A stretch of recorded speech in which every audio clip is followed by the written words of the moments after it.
पंडित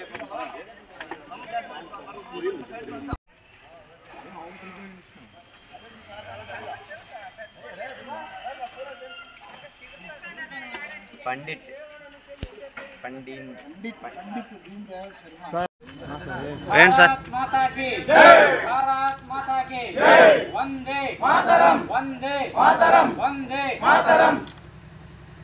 लो भारत माता की जय, भारत माता की जय। Okay sir.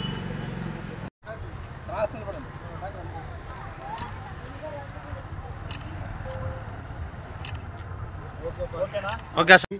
ఆ రోజు అతను పెట్టినటువంటి ఏకాత్మత మానవతావాదం అనేది ఈ ప్రపంచంలో ఉండే మానవులంతా ఒకటిగా ఉండాలా, అందరూ కలిసిమెలిసిగా ఉండాలనే సిద్ధాంతం మన భారతదేశానికి కాదు ప్రపంచానికే ఈ రోజుకి కూడా అది వర్తిస్తుంది. అదేవిధంగా అంత్యోదయ అని ఈ దేశంలో చిట్ట చివరి వ్యక్తికి కూడా పూర్తి బీద వాళ్ళకి ఆర్థిక ఫలాలు అందాలి, అభివృద్ధి ఫలాలు అందాలి అని చెప్పేసి దాంట్లో భాగంగానే అంత్యోదయ కార్డులు ఇచ్చి ఈరోజు కూడా మధ్యలో అందరికీ కూడా ఫ్రీగా బియ్యం కూడా ఇవ్వడం జరిగింది. రకరకాల పథకాలు కూడా అంత్యోదయ కార్యక్రమంలో ప్రధానమంత్రి నరేంద్ర మోదీ గారు వాటిని కూడా వర్తింపజేసి వాటిని ఇంప్లిమెంట్ చేయడం కూడా జరిగింది. కాబట్టి ఆత్మనిర్భర్ భారత్ కానివ్వండి, స్వదేశీ కానివ్వండి, అంత్యోదయ కానివ్వండి, ఏకాత్మత మానవవాదం కానివ్వండి, ఇవన్నీ కూడా ప్రపంచ శాంతికి దోహదపడేవి, మన భారతదేశ అభివృద్ధికి దోహదపడేవి. ఆయన ఆ రోజు కలల కన్నా భారతదేశాన్ని ఈరోజు మనం చూస్తున్నాం. దానికి మూల కారణం ఆయన ఈరోజు లేకపోయినా కూడా ఆ సిద్ధాంతాల ప్రకారంగా ఈ దేశాన్ని నడుపుతున్నటువంటి ప్రధానమంత్రి నరేంద్ర మోదీ గారు ఆ లైన్లోనే పోతూ ఈరోజు ఆత్మనిర్భర్ భారత్ అని, వికసిత్ భారత్ అని, స్వదేశీ అని మన పైన మనం ఆధారపడాలి కానీ ఇంకొకరి పైన ఆధారపడకూడదు. మనం సొంతంగా మనకేం కావాలో మనమే తయారు చేసుకోవాలి, ఇంకొకరి దగ్గర చేయి చాచకూడదు అని చెప్పేసి మనము స్వదేశీ వస్తువుల్ని కొనాలి.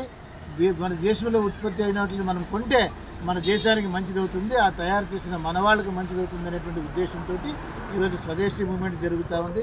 ఆత్మనిర్భర్ ద్వారా మనము వికసిత్ భారత్ లక్ష్యంగా కూడా ముందుకు పోతున్నాము. కాబట్టి నరేంద్ర మోదీ గారు అందరినీ కలుపుకొని సబ్కే సాత్ సబ్కా వికాస్ సబ్కా విశ్వాస్ దీన్ని పెట్టుకొని ఆయన ముందుకు పోతున్నారు. కాబట్టి ఈరోజు ఈ భారతదేశం ప్రపంచంలోనే ఒక నాయక దేశంగా, ఒక విశ్వ గురువుగా ఈరోజు ముందుకు వస్తూ ఉంది.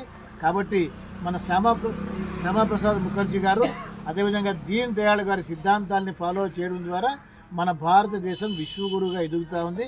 ఇప్పుడు ప్రపంచానికి లీడర్ నరేంద్ర మోదీ గారు భారతదేశానికి కాదు ప్రపంచము మెచ్చిన నాయకుడు. నేపాల్ వాళ్ళు కోరుకుంటున్నారు నరేంద్ర మోదీ లాంటి ప్రధానమంత్రి కావాలని, పక్కలో పాకిస్తాన్ వాళ్ళు కోరుకుంటున్నారు నరేంద్ర మోదీ లాంటి ప్రధానమంత్రి కావాలని, చుట్టుపక్కల దేశాలన్నీ కోరుకుంటున్నాయి ప్రధానమంత్రి నరేంద్ర మోదీ లాంటి వ్యక్తి వాళ్ళకి కావాలని. అంతటి మహానుభావుడు నరేంద్ర మోదీ గారు అక్కడ రావడానికి కారణం పండిత్ దీన్ దయాళ్ ఉపాధ్యాయ గారి సిద్ధాంతాలని అనుసరించి పరిపాలన చేయడమే. కాబట్టి ఇవే సిద్ధాంతాలు ముందుకు పోవడం ద్వారా మన దేశం ప్రపంచంలోనే అత్యంత గొప్ప ఆర్థిక శక్తిగా ఎదుగుతుంది. ప్రపంచాన్ని శాసించే, ప్రపంచానికి దిశానిర్దించే స్థాయికి మనం ఎదుగుతాము. అయినంత త్వరగా కూడా భారతదేశం ప్రపంచంలోనే నంబర్ 1 ఆర్థిక వ్యవస్థగా తప్పకుండా ఎదుగుతుంది. దానికి అంతా కారణం కూడా మన శ్యామాప్రసాద్ ముఖర్జీ గారు కానీ, అదేవిధంగా దివంగత కీర్తి చేసినటువంటి ఈరోజు మనం ఎవరు జయంతి అయితే జరుపుకుంటున్నామో దీనదయాళ్ ఉపాధ్యాయ గారే దానికి కారణం అని చెప్పి తెలియజేస్తూ, దీనదయాళ్ ఉపాధ్యాయ గారికి నివాళి అర్పిస్తూ మేము కూడా నిజమైన నివాళి అర్పించడం అంటే ఆయన చూపించిన మార్గంలో మనము నడుచుకోవడమే.